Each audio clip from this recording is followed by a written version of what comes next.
приятели! Добре дошли в Папагалски свят, където обсъждаме теми, свързани с нашите папагалчета. Днес видеото започва с двамата наши нови приятелчета, които взехме от Ванини Перът СВ. Ще оставим линк долу под видеото. Ако харесвате вълнисти папагалчета, може да си вземете. Днешната тема ще бъде как да социализираме нашите папагалчета.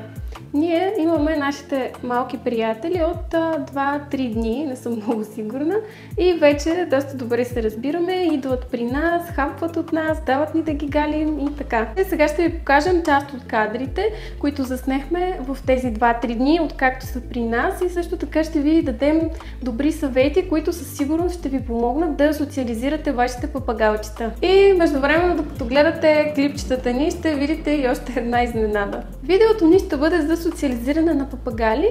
Не само нови папагалчета, които току-що са дошли, но ще свърши работа и за папагали, които вече имате от известно време, но не ви слушат особено много. Надяваме се съветите ни да ви бъдат полезни.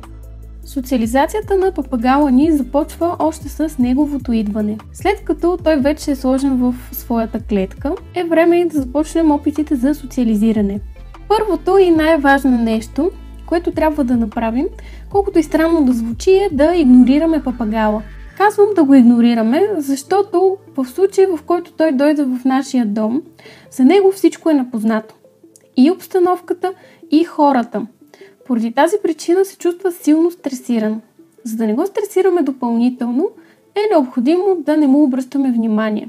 Добре е да го оставим в клетката, поне за няколко часа, докато не свикне с външната обстановка, преди да свикне с нас. Добре е да оставим папагалчето само да прецени къде иска да отиде и какво да прави. Не е добра идея да започнем веднага да му ръчкаме в клетката, да потаваме ръце, да се опитваме да вдигаме шум.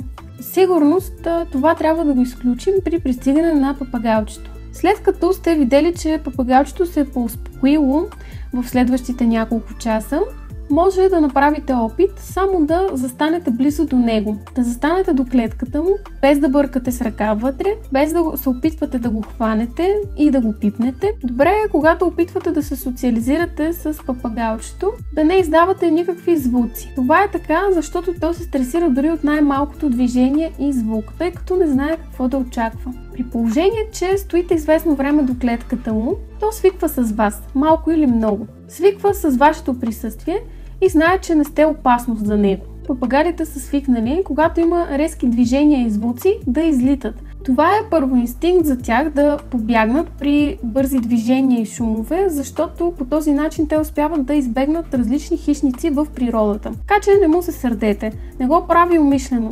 След като папагалчето вече е свикнало с вас, може да направите опит на другия ден, отново да застанете до клетката му, като в този случай вече може да опитате и тихо да му говорите.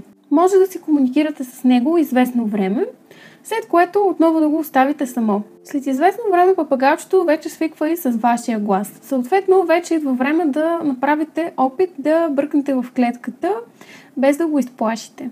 Това най-лесно се случва с наличието на храна, тъй като папагалчето, когато е гладно, обикновено не е толкова предпазливо. Може да опитате да изсипате храна в шепичката си и бавно и леко, без резки движения и без да говорите, да вкарате ръката си в клетката. Опитвайте се да не докосвате ръката си до краищата на клетката или до папагалчето. Когато то е готово, само ще дойде при вас. Иначе при всеки друг вариант ще го стресирате. Освен, че има вероятност да избяга, може и да ви ухапе.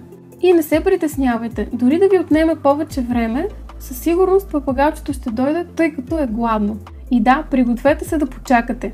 Ако правите това упражнение всеки ден, с сипването на храна в шепичка, с стоенето до клетката и тихото говорене, със сигурност папагала ще започне да ви има голямо доверие.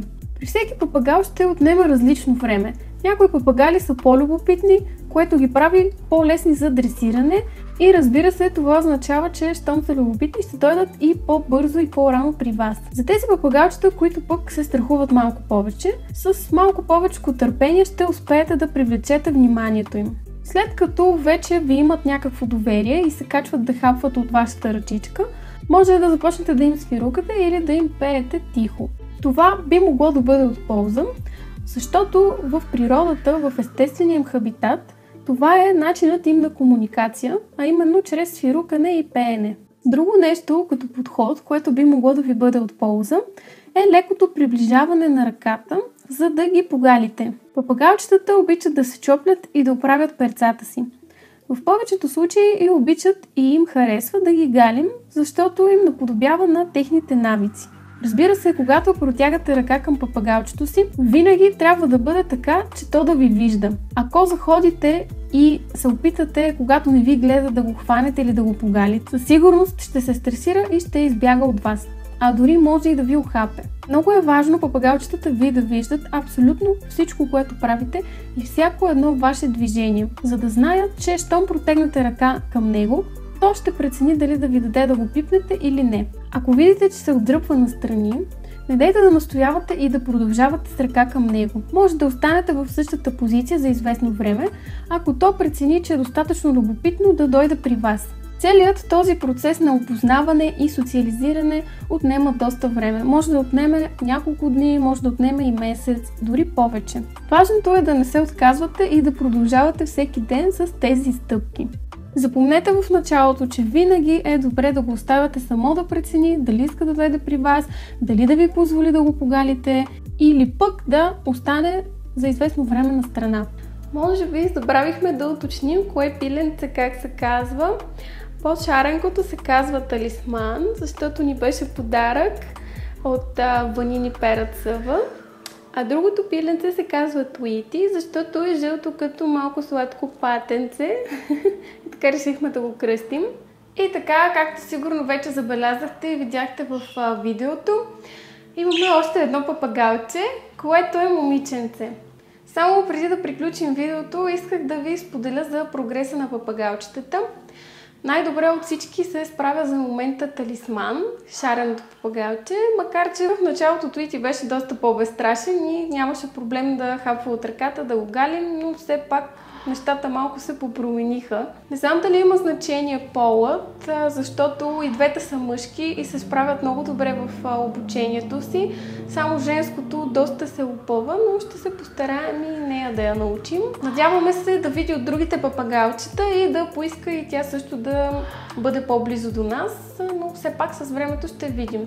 Смятаме, че за сега имат много добър прогрес, имайки предвид много краткото време, което е минало. И по-натам ще направим ново видео апдейт на това как се развиват нашите вълнисти папагалчета, как се обучават и какво са научили.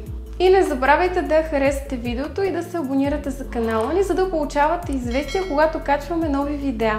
Също така искаме да ви кажем, че тъй като все още нашето женско папагалче си няма име, ще се постараем да прочетем абсолютно всички коментари и ще се радваме вие да дадете предложения за някакво име.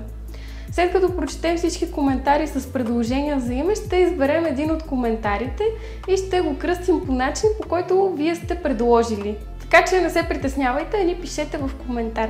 Също така, ако имате някакви съвети, предложения или въпроси, също може да ги оставите в коментар под видеото и ние ще ви отговорим в най-кратък срок. И както забелязвате, също така, нашето малко вълнисто папагалче Рори го няма в картинката в момента. Това е така, защото той беше закупен от зоомагазин и не знаем точно на каква възраст е, но сигурно е поне на около годинка.